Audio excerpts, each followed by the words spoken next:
Uno. Ciao, bentornati a tutti, qui Alessio Veneziano, sono con la dottoressa Laura Pirotta oggi. Ciao Laura, Ciao, sono qui molto contento di averti come ospite perché da un po' che ti seguo grazie. e penso che potrai dare un grande supporto alle persone che stanno sentendo e sentiranno questo podcast o questa intervista e sono magari lì a soffrire di dolori persistenti, dolori cronici, non sanno cosa fare perché hanno già provato varie soluzioni e siamo qui per parlare e dirci qual è la tua esperienza sul dolore e magari qualche strategia per gestirlo se non curarlo direttamente alla radice. Ovviamente parliamo di dolori cronici. Laura, vuoi iniziare tu prima dicendoci di cosa ti occupi e qual è la tua Certo, specialità? assolutamente. Allora, io sono psicologa del benessere perché mi occupo nello specifico del benessere a 360 gradi delle persone. Quindi le persone che si avvalgono, come dire, un percorso con me fanno un percorso integrato, quindi sia dal punto di vista psicologico, ma do anche delle indicazioni dal punto di vista fisico perché la mia specializzazione è in psicosomatica e quindi molte persone arrivano da me proprio con dolore cronico, con problemi di vario tipo, che può essere il dolore cronico, non dobbiamo solo pensare tipo la fibromialgia, tipo il dolore non so, al collo muscolare, ma ci sono tante persone che hanno dolori cronici all'intestino, oppure allo stomaco, e hanno varie manifestazioni, per cui io mi occupo proprio del benessere e infatti arriveremo poi alla prima strategia, ad ascoltare, a dare ascolto al messaggio che il corpo di ogni paziente, di ogni persona che curo, ci sta dando, perché attraverso il corpo ci sta dando un messaggio importante di disagio, anche perché ti dico una cosa, molto spesso le persone arrivano da me dopo aver fatto giustamente tutti i controlli medici. Arrivano stile ultima spiaggia della serie. Mi hanno detto, guarda, proprio poco fa mi è arrivata una mail di questo tipo. Mi hanno detto che è tutto a posto, ma io continuo ad avere problemi.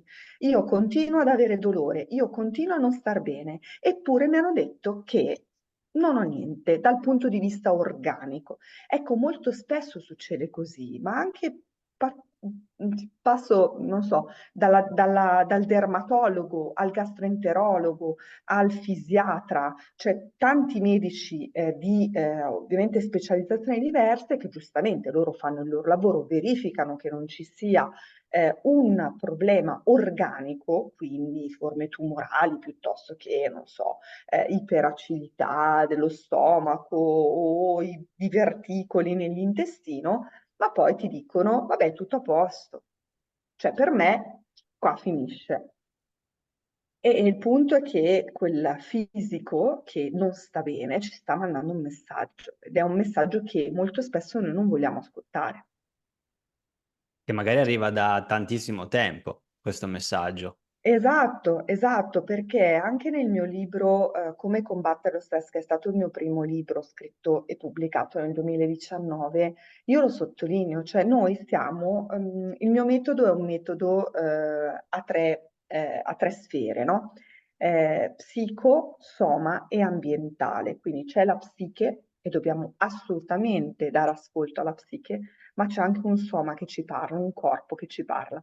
E in più c'è un ambiente. L'ambiente è sia il territorio nel quale viviamo, perché fa molto, cioè, anzi, a maggior ragione, viviamo in città, non viviamo in città, viviamo in un posto che ci piace, in un quartiere malfamato. Smog, traffico, rumori, quindi tutto l'aspetto territoriale. Ovviamente viviamo in Italia o viviamo in Kenya, giusto per dare un'idea, ma c'è anche l'ambiente relazionale. Io vivo in una situazione conflittuale, vivo in una situazione di insoddisfazione con il mio partner, con poche amicizie, perché tra l'altro lo sottolineo sempre, le ricerche ci dicono che il supporto sociale è fondamentale per la longevità e per il benessere. Ho pochi amici, faccio poche cose. Ecco, tutte queste tre sfere devono essere in armonia. Nel momento in cui una sfera non è in armonia, tutte le altre di rimando iniziano a raccogliere come se fosse un vaso. Quando la goccia trabocca, no? Dal vaso, iniziano i problemi. Quindi delle volte i problemi nascono da parecchio tempo, no? È un po' come il tiro alla corda. Io tiro Certo. la corda subito non si spezza, è dopo un po' che si spezza. Anzi, paradossalmente, la corda si spezza quando meno ve lo aspettate, un po' come gli attacchi di panico. L'attacco di panico ti arriva non quando sei in iper, magari ti arriva che sei sul divano e stai guardando la televisione, ti arriva quando meno te l'aspetti perché il corpo dice, beh, cosa sta succedendo? Cioè, Mm. mi hai abituato a quel livello di stress e mo adesso cosa stai facendo? Ecco perché Ti fanno sei- molto paura gli attacchi di panico in quel caso, perché dici non riesco a collegarlo a niente. Esatto, esatto. E la stessa cosa è il dolore cronico, pensiamo alla fibromialgia, no?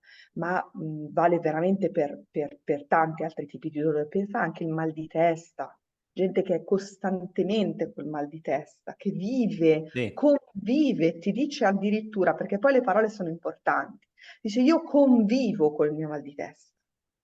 sì. E allora lì vai a lavorare sul messaggio che ti sta mandando quel mal di testa. Tu ci stai convivendo con che cosa?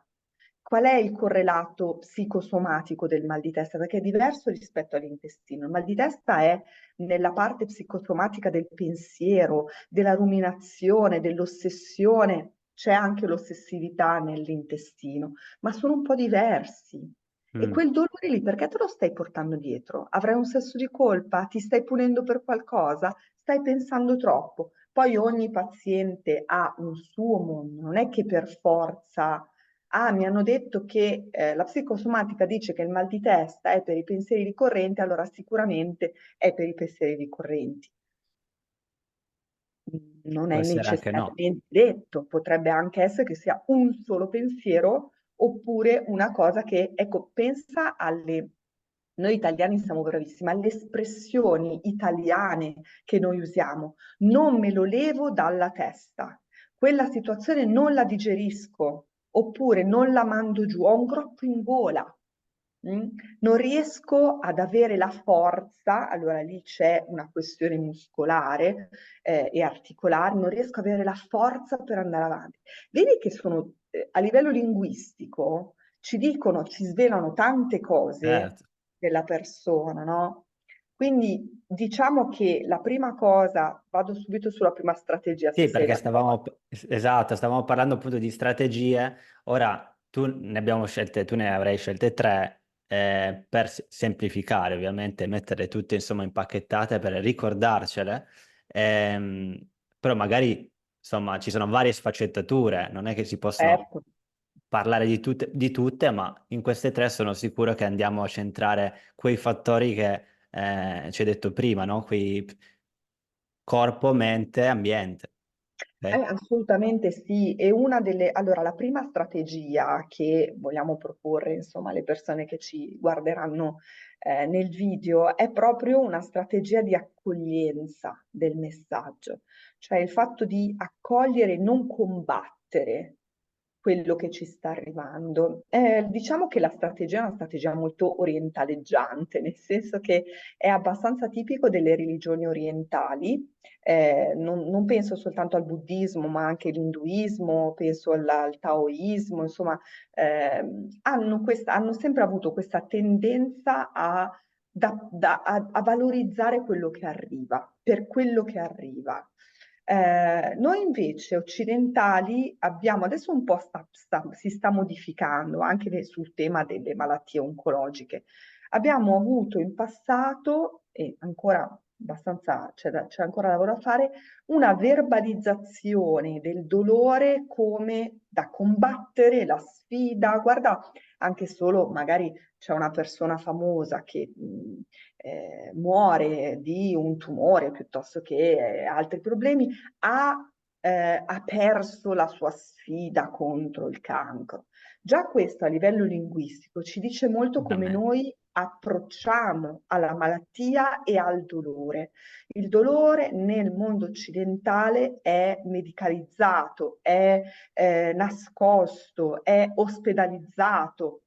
Adesso senza andare a parlare dell'aspetto della morte, che se volete c'è un libro bellissimo proprio sulla modalità di percepire la morte in Occidente, che è molto diversa rispetto ad altri popoli. Detto questo, noi tendiamo a anche pensare di voler combattere quel dolore.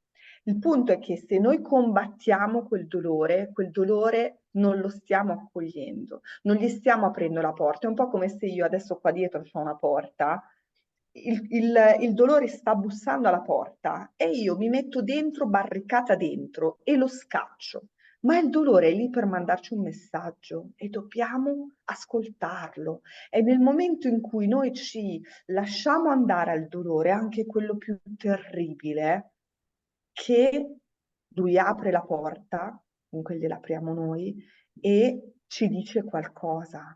Ecco, molto spesso nei racconti anche delle persone il dolore può essere un dolore psichico, ti dice io sono risalita nel momento in cui stavo toccando il fondo, ho toccato il fondo, Mm. ho percepito anche nella elaborazione del lutto, che non è solo il lutto di una persona cara o insomma, di un parente, di un amico, ma il lutto è anche una separazione, un divorzio, il lutto è la perdita del proprio senso di vita. Il lutto può essere veramente da tanti punti di vista. E lì bisogna andare fino in fondo, soffrire fino in fondo, essere pronti ad accogliere la sofferenza e il dolore perché ci sta mandando un messaggio. Perché più noi lo combattiamo e più lui diventa sempre più grande. Un po' come se fosse un mostriciattolino carino che piano piano, se noi non lo guardiamo, diventa sempre più grande. Faccio Mm. un altro esempio giusto per farti capire. Io ho due figlie, ok? Soprattutto quando erano un po' più piccole, i bambini arrivano e ti vogliono la tua attenzione e quindi iniziano, mamma, mamma, mamma, mamma, mi guardi, ci sei, mi ascolti, eccetera. Se tu non dai retta, continua. Stessa cosa vale per il dolore, per la sofferenza. Dobbiamo accoglierla e stare in ascolto. E delle volte proprio dire, ok, va bene, ti sento, ti percepisco. Dove lo percepisco? Mal di testa, qua lo percepisco. Ti ascolto, ascolto il messaggio che mi stai mandando. E come Anche l'ascolti, Laura? Come l'ascolti? ma guarda, poi ognuno ha dei suoi modi. Io con i miei pazienti faccio fare proprio anche dei percorsi di meditazione con Mm. me, con la mia voce guida. La visualizzazione è una arma incredibile che abbiamo perché noi possiamo immaginare qualunque cosa. Pensa che io una volta, ti faccio un esempio, ho lavorato con una persona con un colon irritabile molto invalidante, proprio a livello di funzionamento, tant'è che addirittura questa persona non riusciva ad uscire di casa per andare a lavorare proprio per questo problema. E abbiamo immaginato, innanzitutto abbiamo ascoltato, gli ho chiesto di mettere le mani sulla zona dell'intestino, abbiamo accolto quello che c'era, quello che ci voleva dire, e poi improvvisamente gli ho chiesto di immaginare lei però, perché l'immaginazione migliore e più strategica è quella che la singola persona fa Mm. perché è il tuo cervello che la realizza, perché io magari in questo momento, io le ho chiesto di immaginare di liberare questo intestino, no?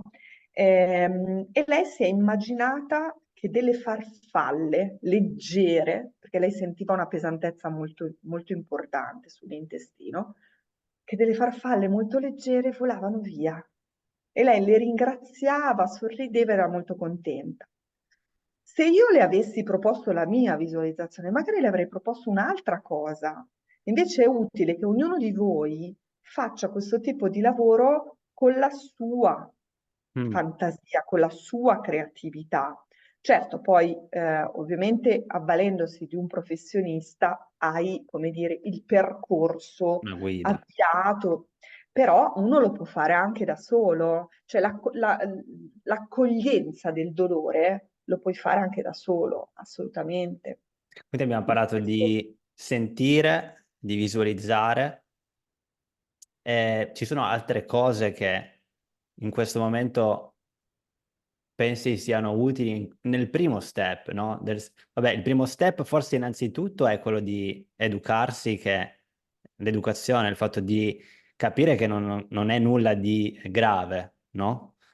Molte volte diciamo, questo primo step viene fatto già dai medici. Non hai nulla di grave, non hai nulla di che, insomma, però non sanno poi perché persiste. E poi magari arrivano a te o a me per capire veramente se c'è qualcosa da fare, perché puoi conviverci, ma puoi anche curarlo, no?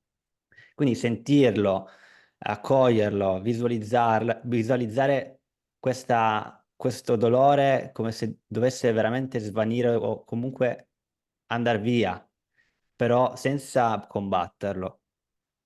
E qual Ma è allora, poi... sai che io prima di dire la seconda strategia, ti aggiungerei anche una cosa. Eh, Potrà sembrare impopolare, ma Mm, nel senso che ogni tanto dico anche delle cose un po' scomode, che però qualcuno deve pur dire, no? Anche ai pazienti che seguo. Cioè che delle volte quel dolore ha un vantaggio che Freud chiamava il vantaggio secondario della malattia. Cioè il dolore arriva delle volte perché vogliamo che qualcuno si prenda cura di noi, vogliamo essere accolti nel nostro dolore magari di un altro tipo, di un'altra forma di dolore e allora ci arriva il dolore articolare piuttosto che muscolare, la cervicale, le vertigini e di tutto di più, perché c'è una componente bambina, prendo un po' l'analisi transazionale che ci dice che dentro di noi c'è comunque ancora una componente bambina che bussa alla porta e dice io voglio essere vista. Io voglio essere guardato, voglio essere capito, voglio essere accolto, ma tu non sai quante volte arrivano da me e la prima cosa che mi dicono è, sei la prima che mi chiede veramente come sto e ha l'interesse veramente di sapere come sto. Cioè, voi mm. pensate, cioè, viviamo in una società dove ormai il come stai è un pourparlers, ma tanto non ti ascolto manco. Ecco, quindi il vantaggio secondario della malattia delle volte ci porta a trarne talmente tanto vantaggio che quel dolore lì ormai ci convivi, ecco la verbalizzazione classica, ci convivo. E quindi praticamente l'hai invitato a casa tua, ormai paga Stare in un'altra l'affitto, anzi gli stanza. regala addirittura l'affitto e sei Sì, a posto, no? sì, e soprattutto Capito? pensano che magari ci devono convivere per sempre. Esatto, È esatto. capitato qualche giorno fa, ho parlato con una persona che soffriva di emicrania persistente, quindi sopra i 3 mesi, sopra i 4 mesi di emicrania, e gli ho detto, guarda che l'emicrania, chi te l'ha detto che non si può curare? E lei fa, no, mi hanno detto che io me la devo tenere perché posso solo gestirla. Questa credenza puoi fare poi tutto, no? E I queste sono secondi delle step, i terzi convinzioni step. grosse, Ecco perché perché ci tenevo poi proprio a puntualizzare questa prima parte del fatto che devi educarti su queste problematiche psicosomatiche che poi molto probabilmente sono la maggior parte dei dolori, no? La maggior parte dei dolori, però è molto difficile soprattutto nella società italiana, di dire, allora mi parte tutto dalla testa. No, non è che me lo invento, no, assolutamente non te lo stai inventando, ma parte dalla testa perché abbiamo un cervello, abbiamo un sistema nervoso, no? Eh, certo. però è molto difficile, vero? Anche magari da parte tua, magari tu sei una psicologa e ci arrivano magari di più, se glielo dici tu, ma se glielo dice un medico, no? Magari lo fraintendono e magari il medico non te lo dice neanche come stai, perché per lui non esiste la parte, diciamo, psicologica del dolore, o magari se esiste non è stato formato. Sì, sicuramente c'è ancora tanto da fare dal punto di vista della formazione, anche se vogliamo linguistica, della verbalizzazione, perché concordo con te sul fatto che molto spesso vengono date delle lapidi o delle convinzioni molto forti ai pazienti, cioè impara a conviverci, convivi, ce l'avrai sempre, è una cosa che non guarirà. Cioè, queste parole, queste frasi hanno un impatto forte, hanno un impatto forte Mm, e ti arrivano poi che sono, che proprio ti dicono, cioè io ormai convivo. Poi, per carità di Dio, può anche essere che nella tua situazione specifica, perché poi per carità il dolore può essere veramente variegato, tu debba aprire un po' più le volte la porta al dolore, ma sempre con consapevolezza. Ti faccio un esempio. Io ho avuto una persona, veramente abbiamo fatto un lavoro molto, molto bello con un'artrosi, una forma abbastanza invalidante sulle mani, ok? Abbiamo lavorato tanto perché poi lei, tra l'altro, gioca a tennis e quindi quello era mm. un bel guaio. Eh sì, Cioè, quel dolore che ti bussa alla porta e che addirittura ti vieta di giocare a tennis, guarda caso, mm? guarda Di caso. divertirti, di provare piacere, di fare l'unico sport che ti piace e che ti fa sentire leggera, felice. Invece arriva lì e ti butta, non solo ti entra e vuole convivere con te, ma in più anche ti impedisce di fare certe cose. Allora lì sì, bisogna veramente accogliere il messaggio, l'abbiamo accolto, abbiamo lavorato su questa cosa. Ogni tanto ritorna, ogni tanto ritorna, però sapendo già come accoglierlo, il dolore è decisamente molto meno intenso, molto meno invalidante e va via molto prima. C'è? Sì, perché la forma di artrosi c'è, ma arriva con un'intensità inferiore perché lei è pronta ad accoglierlo. Allora il cervello si predispone, non lo combatte più e quindi invece che l'intensità 10, adesso è intensità 5. Caspita, la metà. Puoi giocare a E, tennis? Sì, posso giocare a e tennis. quella è la guarigione, no? Eh, E quella è la guarigione, secondo me, non è l'assenza del dolore, è il ritorno all'attività. Esatto, avere una buona qualità di vita, una Sì, buona qualità di vita, sempre consapevoli del fatto che comunque il nostro corpo è passibile comunque di disturbi, problemi vari ed eventuali e che, come dire, è un po' come la macchina, no? Ogni tanto va mandata in manutenzione e bisogna fare la revisione. Questo è un punto importante. Come seconda strategia, ci eravamo segnati giusto la parte del qui e ora, del momento presente, sì, no? Perché la mindfulness ci insegna come tecnica, come pratica, tra l'altro per chi avesse piacere sia sul mio canale YouTube che su Instagram, però su YouTube è un po' più, con la playlist è più facile, c'è proprio tutto un corso di mindfulness, quindi dall'inizio fino a credo 40 giorni, comunque insomma, ci sono un po' di esercizi. Ci insegna a stare qui nel presente, perché delle volte il dolore arriva per qualcosa legato al passato, o per qualcosa legato al futuro. Ci sono tantissime persone che vivono nel passato, ah, se io avessi fatto, ah, se fosse stato così, ma se io avessi preso quella cosa, fossi stata con quell'uomo, quella donna, se, eccetera, eccetera. Oppure, ci sono molte persone che vivono proiettate nel futuro. Quindi, classico, non vedo l'ora che succeda, oggi che giorno è venerdì, non vedo l'ora che sia domenica perché succederà questa cosa, non vedo l'ora che mio figlio diventi grande non vedo l'ora, eccetera, eccetera. Vivono, perché il non vedo l'ora è vivere proiettati nel futuro. Allora ci si dimentica che l'unica cosa, e qua i saggi, cioè addirittura il Kung Fu Panda, la tartaruga del Kung Fu Panda ce lo dice molto bene, l'unica cosa che possiamo e abbiamo la responsabilità di cambiare è oggi, perché ieri è passato e domani non c'è ancora. Oggi, Quindi adesso. l'unica cosa che possiamo fare è il presente. Questo cosa c'entra con il dolore? C'entra e come?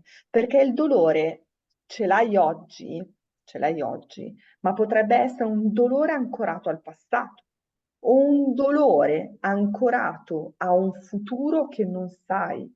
Ci sono sempre più persone che hanno il terrore, anche tantissimi adolescenti che hanno proprio il terrore del futuro, di viversi il futuro, non sanno cosa succederà nel loro futuro e quindi poi si manifesta a livello psichico e somatico questa paura. E questa paura delle volte arriva attraverso il dolore. Perché, e poi lì arriviamo alla terza strategia che sono collegate, le emozioni sottese al dolore non è necessariamente la tristezza, possono essere la rabbia, possono essere il disprezzo perché magari è successo qualcosa e c'è questo senso di ingiustizia. Io nel mio libro sul conflitto parlo delle 5 ferite dell'anima, che sono il rifiuto, l'abbandono, il tradimento, l'umiliazione e l'ingiustizia. Allora, se vi faccio un esempio, se una persona ha vissuto una situazione che ha percepito come ingiusta, non è giusto proprio a me, non è giusto, perché tante volte succede, non è giusto che mia mamma sia morta, io avevo un bellissimo rapporto e invece ci sono tante mamme con cui delle mie amiche che non hanno un bel rapporto, invece sono qua, io ho perso mia mamma che ero giovanissima. Non è giusto che mio figlio sia successa questa cosa, non è giusto che a me sia successa questa cosa, che mi abbiano licenziato, che non sia riuscita a fare quel tipo di lavoro, che mi sia venuta questa malattia, questo disturbo, eccetera. Questo senso di ingiustizia porta sotto una rabbia e anche un disgusto per la situazione, che poi si possono manifestare sul dolore, perché il dolore, tu me lo insegni, ha anche delle qualità diverse di dolore. C'è il dolore acuto, c'è il dolore a spina, cioè della serie, ma adesso proprio ti faccio, è uno Pungo. strumento di tortura, no? Mm. Eh? Pungere, no? Oppure è il dolore silente che poi dopo, oppure che è sempre costante, quindi una costante. Ecco, ogni dolore ha dietro un'emozione. Allora domandatevi qual è quell'emozione che ci sta dietro. Se è la tristezza, se è la rabbia, se è il disgusto, se è la paura, anche la paura che vi immobilizza a fare determinate cose. Guarda, faccio sempre degli esempi perché secondo me sono molto utili a capire. Sì. Dolore. Allora, questa persona doveva fare manager, doveva intraprendere insomma un percorso abbastanza, eh, una scelta abbastanza importante dal punto di vista lavorativo. Mm? Prova a indovinare e doveva fare, come dire, un atto notarile per prendere questa decisione. Che cosa gli può essere capitato? Sentito dolore da qualche parte? Eh, lui era destro, quindi destrorso, improvvisamente gli è venuto un dolore fortissimo, una sorta di tendinite che nessuno ha saputo assolutamente capire cosa fosse, perché ovviamente a livello medico non c'era niente al braccio e alla mano. E alla mano. Perché? Perché è la parte dell'impugnatura della penna, è la parte della decisione, del fare, dello scegliere in quel momento, perché aveva paura, perché in quel momento lì aveva paura. E abbiamo infatti lavorato proprio sull'ascolto, come dicevo prima, sull'ascolto nel qui e ora del qual è la tua paura. Poi lui ha fatto la sua scelta, no? Dopo così come è venuto è andata via il dolore. Ehm, Attenzione, ecco, ti voglio dire questa cosa qua, attenzione a non, a non interpretare queste cose della serie, ah, è arrivato, allora mi è venuto quel dolore, allora mi è arrivato quel messaggio che io non devo fare quella cosa Mm, della serie, sai tipo le divinazioni, no? Mi è sì, arrivato il messaggio che io allora non devo assolutamente fare questa cosa. da fuori, da Non fuori. è detto, non è detto, assolutamente, non è detto. Questa persona, per esempio, poi ha firmato. Aveva Aveva solo paura. paura. Certo, aveva paura, era un cambiamento importante della sua vita, ma veramente molto importante. E il corpo gliel'ha fatto capire e lo ha obbligato, ma perché lui poi dopo lo ha voluto fare, a fare un lavoro su di sé per capire, ok, ho paura perché non lo voglio fare o ho paura perché comunque il cambiamento è sempre foriero di dubbi? È questa, no? Un po' la cosa. Certo, E in ultimo, la terza strategia, sono ovviamente tutte correlate, è la questione della gratitudine. Le ricerche ci dicono che ce ne sono state diverse sulla gratitudine, anche qua molto, ehm, diciamo, anche di stampo un po', se vogliamo, buddista da un lato e cristiano dall'altro, perché la gratitudine accoglie un po' tantissime religioni, cioè il fatto di essere grati, di ringraziare, di essere contenti di quello che ci sta succedendo e di quello che stiamo imparando da quella situazione. Addirittura ci sono delle ricerche che ci dicono che dobbiamo ringraziare addirittura prima ancora che ci arrivi qualcosa, da Dio, dal cosmo, da dove volete voi, non importa, non è una questione di fede religiosa, uno può anche essere ateo, ma essere grato al cosmo, a se stesso, alla famiglia, a chi vuole, ecco, quindi sì, non è necessariamente qualcosa di religioso. legato per forza alla religione. Però essere grati, io delle volte faccio fare degli esercizi proprio di gratitudine chiedendo di comprare un quadernetto e ogni giorno devono segnarsi o al mattino o alla sera, quello lo faccio scegliere a loro, 5 cose per cui essere grati. Ti posso assicurare che ho diverse persone che hanno fatto una fatica incredibile all'inizio per scrivere 5 cose. Perché? Perché noi tendiamo a guardare sempre il bicchiere mezzo vuoto, quando invece potremmo anche solo ringraziare perché i nostri polmoni stanno funzionando e stiamo respirando. La base, perché sì, uno va a pensare a non ho La base. ottenuto quel lavoro, piuttosto La che, base. no? Ma Invece di dire, anche, ecco, questo esercizio della gratitudine è utile anche perché ci rendiamo conto poi di apprezzare anche le piccole cose. Io oggi sono grata perché mi sono mangiata qualcosa che mi piaceva. Oggi sono grata perché con mia figlia abbiamo letto insieme ed è stato un bel momento. Oggi sono grata, cioè non ci vogliono robe esorbitanti. La gratitudine sta proprio nel essere grati di quello che abbiamo e di quello che arriverà, perché è la gratitudine anticipatoria, questa è un po' più complessa. Cioè, io sono grata, ho in ballo un po' di cose che dovrebbero dispiegarsi a settembre, io sono grata per quello che arriverà. E già questo aiuta ad avere un mindset, a predisporsi all'accoglienza di quello che arriva.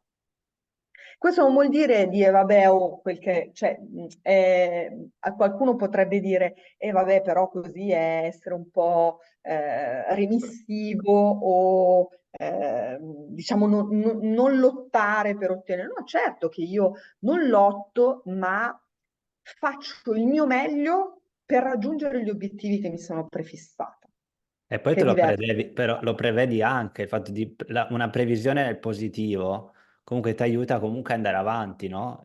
Certo. E poi non è il solito pensiero positivo, è un po' diverso, è un po' più, è ancora più profondo questa cosa che dici. Sì, assolutamente. Quindi la gratitudine, e qua è tutto correlato alla questione del dolore, perché se io ho un mindset, quindi ho un'impostazione positiva e propositiva della vita, vedendo anche le cose positive che mi stanno accadendo, anche nel dolore, anche nella malattia, nel disturbo, nel disagio, nella colon irritabile, mal di testa, quello che volete, perché, e l'altro esercizio, poi, come dire, concludo, è cosa sto imparando io da questa situazione? Cioè, che cosa mi sta insegnando questo disagio? Cosa mi sta dicendo? Oltre al messaggio, ma cosa mi sta insegnando? Che cosa mi sta portando a fare? Perché delle volte il disagio, il disturbo, il dolore, il problema che abbiamo è proprio quello che ci dà la sferzata per far qualcosa, per muoverci, per diventare qualcuno, per cambiare. Molte persone ti raccontano che hanno stravolto la propria vita o hanno cambiato delle cose nella loro vita in positivo proprio a seguito di una situazione non facile. Quindi rimaniamo sempre in ascolto di ciò che stiamo imparando da questa situazione, Molto e dal importante. messaggio che ci sta mandando. Che poi sono cose molto semplici, ovviamente da capire, da fare è difficile, ma le persone, almeno io ho avuto dolori cronici da diverso tempo, al collo, a cervicalgia da diversi anni, e poi sono riuscito, grazie a questa scoperta del sé, della psicosomatica, di capire il collegamento, no? E una volta che hai capito il collegamento, poi non c'è veramente tantissimo da fare, nel senso di tecniche, ne puoi scegliere solo una e andare sempre solo su quella, no? Sulla mindfulness, per esempio. Ora, noi abbiamo Cioè, detto la mindfulness alla fine è focalizzarsi su qualcosa, in questo caso sono o le emozioni o i sintomi, senza portarle, senza respingerle. È che vedo e noto molte volte che i pazienti o i clienti si aspettano chissà quale strategia, no? Chissà che cosa c'è da fare qui di magico per risolvere questo dolore. Invece alla fine è molto semplice il lavoro ma guarda che le cose più semplici sono anche quelle più e complesse da sono le più fare. complesse. Da fare. Guarda, adesso io ho bevuto in questo momento, cioè quante volte le persone si disidratano e la cosa più semplice da fare sarebbe bere acqua, e vanno in disidratazione, il cervello va totalmente in palla, cioè magari mi dicono, ah, ho difficoltà a concentrarmi, la memoria e questo e quell'altro, dico, quanto bevi?" Tra le altre cose che chiedo.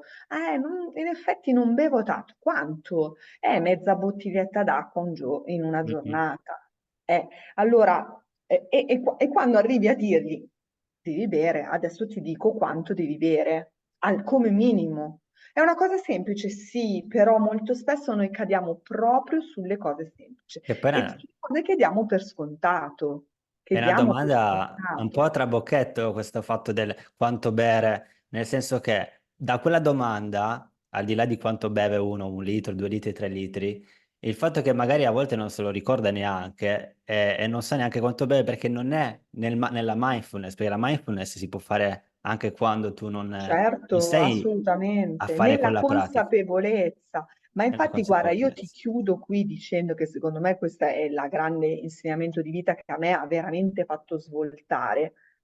È il fatto che il primo, diciamo, processo di guarigione parte dalla consapevolezza. anche dalla consapevolezza che io ho dei pensieri negativi, che io ho dei pensieri, che guardo il bicchiere mezzo vuoto, che, come dire, vedo che provo invidia nei confronti delle altre persone. Cioè già solo il fatto di esserne consapevole è già un primissimo processo di guarigione. È già un Tantissimo. primissimo processo, perché ti apri la mente, dici, cacchio, ma ti rendi conto che io tra me e me ho pensato in negativo su questa situazione? E quindi già il primo step è fatto, la consapevolezza. Dopo si va a lavorare sulla gratitudine, sul qui e ora, sull'accoglienza. Bene, E molto, molto interessante, molto interessante. Beh, spero che intanto sia stato di aiuto, sicuramente per noi che le sappiamo, insomma, sono cose magari scontate, ma sono sicuro che chi ci sente deve riflettere su quello che hai detto e pian piano questa consapevolezza la può allenare con la mindfulness, come dai tuoi video che ci hai detto sul tuo YouTube, che infatti prendo in occasione di dire i nomi, come fanno a trovarti, Laura, se allora, vogliono rimanendo su YouTube, consultarti? è semplicissimo perché su YouTube mi trovate con mio nome e cognome, Laura Pirotta, quindi trovate diverse lezioni sul benessere, quindi mindfulness, c'è un corso per la gestione dell'ansia, ci sono le meditazioni e gli esercizi di visualizzazione che potete fare, per esempio quello per l'autosabotatore che c'è in noi, quello Mhm. va sempre alla grande, sui pesi, sul bambino, sull'abbracciare il bambino interiore. Quindi su YouTube trovate tutto questo materiale molto approfondito. Su Instagram, essendo un social diverso rispetto, ovviamente non si può fare dei video di approfondimento come con YouTube, invece trovate magari la pillolina, io poi lavoro molto anche sull'aspetto alimentare, dell'alimentazione che è fondamentale. Faccio un esempio, troppi zuccheri è appurato dal punto di vista scientifico che aumentano il dolore e quindi e purtroppo però poi più zuccheri mangiamo, più siamo dipendenti da zuccheri, più continuiamo a mangiarne e quindi magari in uno stato alterato in cui abbiamo dolore cronico, eccetera, è abbastanza normale cercare gli zuccheri, anche se in realtà in quel momento non ci farebbero particolarmente bene, ecco, per la nostra situazione di dolore. Detto questo, quindi mi trovate anche su Instagram, sempre come Laura Pirotta / psicologa. Magari metto poi i link in Sì, descrizione sì, al sì. video. Poi vabbè, il mio sito internet è laurapirotta.com, quindi Ok, comunque mi perfetto. trovate in tutti i modi. Perfetto. Grazie mille Laura per questo intervento e È stato un grazie a chi ha piacere. ascoltato, ok? Alla prossima e a presto. Ciao, ciao, Ciao ciao. a tutti.